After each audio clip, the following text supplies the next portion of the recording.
আহা রাশ্মিকা মান্দানা কি সুন্দর দেখলে, মানে এই যে কিছু ইঙ্গিত দেয়, এই ইঙ্গিতগুলো আমাদের কাছে মনে হয় সাধারণ মানুষ এটা ভালো দৃষ্টিতে নেয় নাই। রাশ্মিকা মান্দানা নাম শুনেছেন?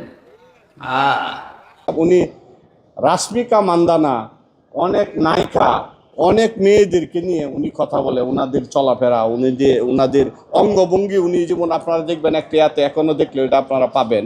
তো উনার মতন একজন ইসলামিক চিন্তাবিদ, আর উনি দায়িত্বশীল পদে থেকে, দায়িত্বশীল জায়গা থেকে এইসব কথা যাতে আর না বলে, কোর্টকে আমরা এটাই বলছি যাতে উনি পরবর্তীতে লাগামহীনভাবে ওইসব কথাবার্তা না বলে। না, এই মামলাটা এগুলো ধারাবাহিকতা না, আগের সরকার তো এগুলা করছে আমরা দেখছি, কিন্তু এইগুলো ধারাবাহিকতা না। কারণ হইল এটা এখন আমাদের মিডিয়ার যুগে, যে আমি কথা বলছি সুপ্রিম কোর্টে, এটা এখন আপনারা একটু পরে মিডিয়াতে দিলে সারা পৃথিবীর বিভিন্ন জায়গা থেকে দেখতে পারবেন।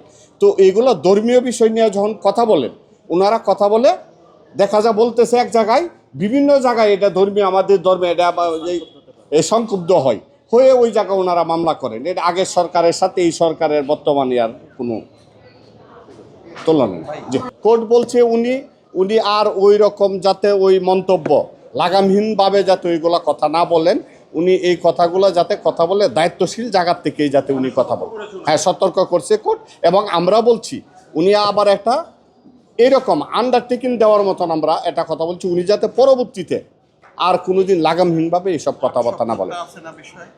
আর সপ্তাহ আছে এবং পুলিশ রিপোর্ট। জি, ওকে, সবাইকে ধন্যবাদ। আপনারা দেখেছেন একজন এমপি তিনি সবার আগে আইন মান্যকারী ব্যক্তি হবে। এই মামলায় আমরা দেখতে পেলাম একজন এমপি একজন আইন অমান্যকারী ব্যক্তি।